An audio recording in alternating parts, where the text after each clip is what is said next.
Welcome dear student, आज की class में आपका स्वागत है।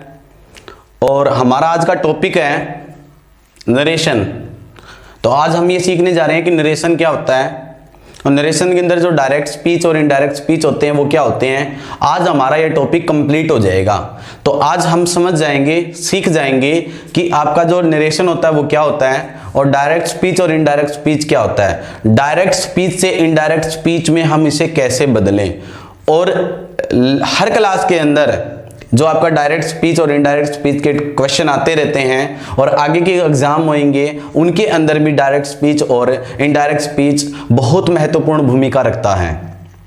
तो आप सबको इस वीडियो को लास्ट तक देखना है और अपने डाउट को बिल्कुल क्लियर कर लेना है। तो आइए सीखते हैं कि आपका नरेशन क्या होता है। देखिए यहां पर एक लड़का है और एक लड़की है। तो हम ये सीख रहे हैं कि नरेशन क्या होता है। तो हमें अभी पता चल जाएगा कि नरेशन होता क्या है। तो एक लड़का है और एक लड़की है। यह लड़का इस लड़की को कहता है कि आप सुंदर हैं, आप बहुत सुंदर हैं। अब देखो यहां पर मैंने लिख दिया, लड़के ने कहा आप बहुत सुंदर हैं।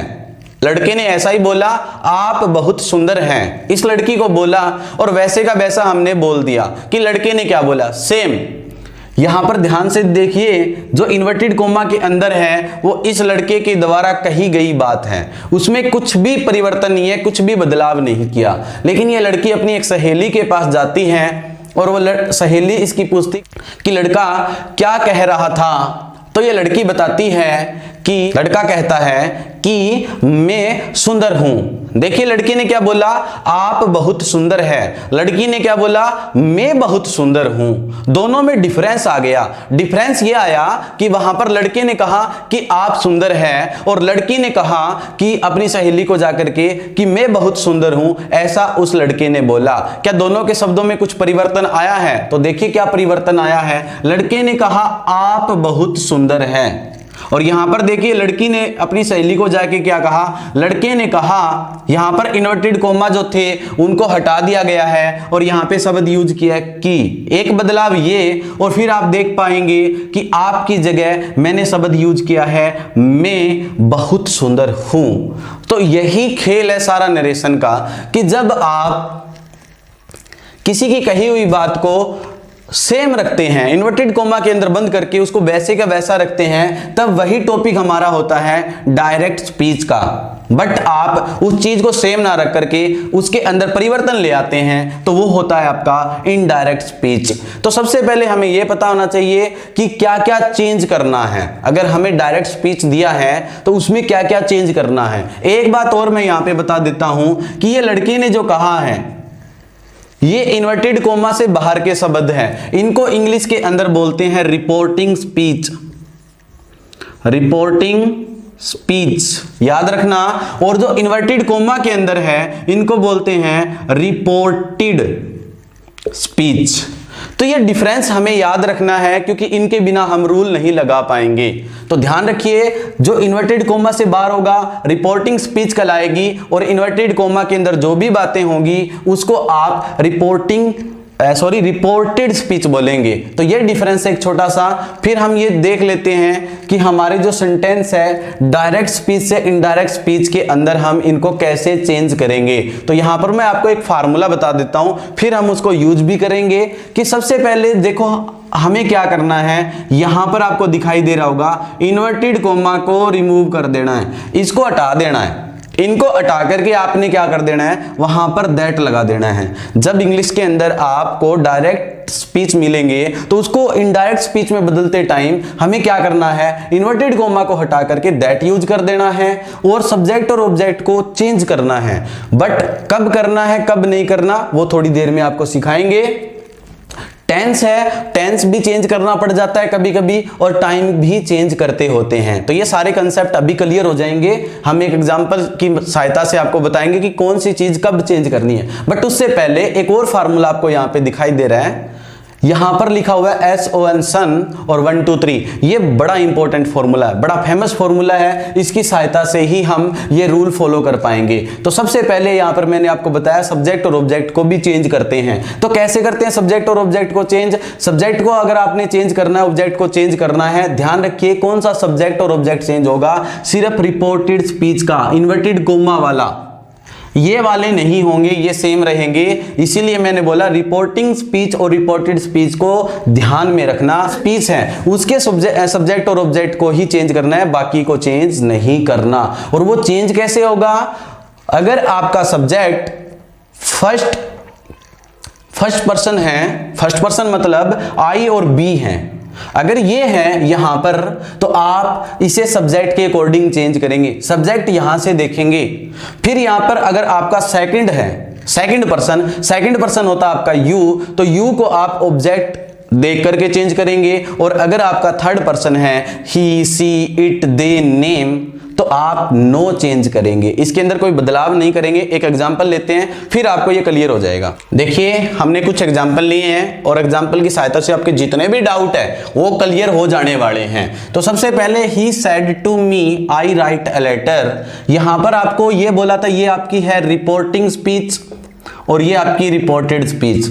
रिपोर्टिंग स्पीच के सब्जेक्ट और ऑब्जेक्ट को आपने चेंज नहीं करना, जैसा है वैसे का वैसा रख देना है। तो ही को ही लिखना है, सैड टू को चेंज कर देना है टोल्ड के अंदर, तो ये आ जाएगा टोल्ड। सैड टू को हमेशा आप चेंज करेंगे टोल्ड के अंदर। ये ऑब्जेक्ट है रिपोर्टिंग स्पीच का सब्जेक्ट आप और ऑब्जेक्ट आपने चेंज नहीं करना, तो ही टोल्ड मी। यहां पर मैंने आपको बताया था इन्वर्टेड कोमा को रिमूव करिए और दैट लगा दीजिए, तो दैट यहां पर लगा दें, दैट आपने यूज किया। फिर यहां पर जो मेन टॉपिक अभी आ रहा है, बच्चों को जो मेन प्रॉब्लम आती है, सबसे ज्यादा समस्या जिस बात में आती है वो ये है कि सब्जेक्ट और ऑब्जेक्ट को कैसे चेंज करें। तो यहां पर आपने ध्यान देना है, थोड़ा सा ध्यान देना है, आपकी ये समस्या भी कंप्लीट हो जाएगी। आई मतलब मैं, और मैं होता हूं फर्स्ट पर्सन आपका आई और बी होता है। और यहां पर आपको फर्स्ट पर्सन सब्जेक्ट के अकॉर्डिंग चेंज करना है।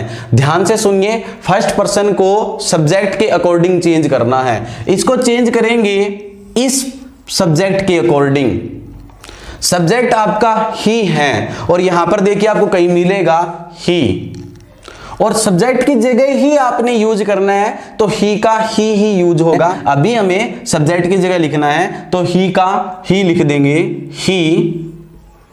और फिर मैंने बोला था आपको टेंस भी चेंज करना है। अभी टेंस के रूल आपको नहीं पता हो गए, अगर पता है तो अच्छी बात है, लेकिन मैं आपको बता दूं कि ये आपका सिंपल प्रेजेंट टेंस है। सिंपल प्रेजेंट टेंस को सिंपल पास्ट टेंस के अंदर बदला जाता है। आई की जगह आ गया ही, और ये जो राइट है ये आपकी फर्स्ट फॉर्म है। सिंपल प्रेजेंट टेंस के अंदर फर्स्ट फॉर्म आती है वर्ब की, और सेकंड फॉर्म आती है सिंपल पास्ट टेंस के अंदर। सिंपल प्रेजेंट को पास्ट में बदलेंगे तो सेकंड फॉर्म आएगी, ही रोट ए लेटर,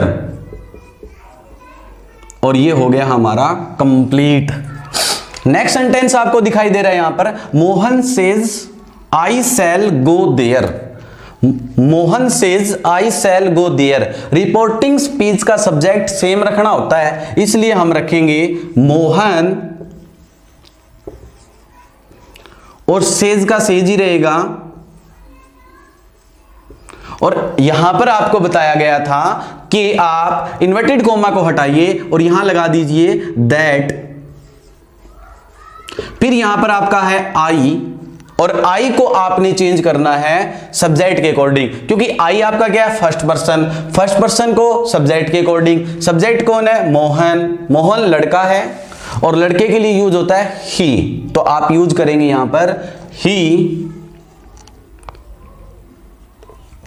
अब यहां पर आपको दिखाई दे रहा होगा आई शैल गो देयर, लेकिन ये कौन सा भी टेंस है इससे कोई फर्क पड़ने वाला नहीं है, क्योंकि यहां पर एक बात ध्यान देने योग्य है, यहां पर ये जो वर्ब की फॉर्म है इसको भी ध्यान रखना है।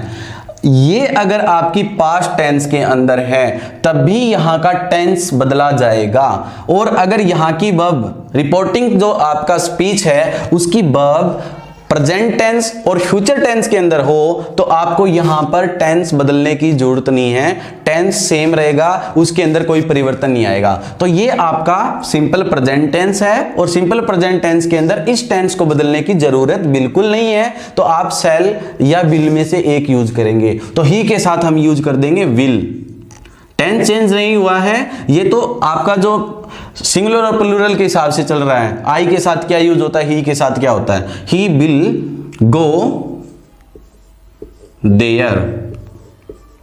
ये भी हो गया आपका कंप्लीट। नेक्स्ट सेंटेंस देख लेते हैं। They said we play football.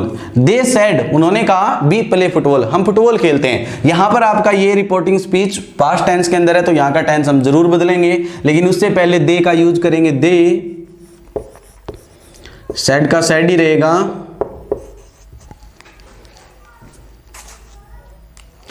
Inverted coma को हटा देना है। इन्वर्टेड कोमा को हटा करके यहां पे लगाओगे दैट, और यहां पर आपका है बी। बी आपका फर्स्ट पर्सन है। फर्स्ट पर्सन आपका हमेशा सब्जेक्ट को देख करके चेंज किया जाता है। सब्जेक्ट आपका है दे, तो यहां पर देखिए आपका क्या आएगा, दे।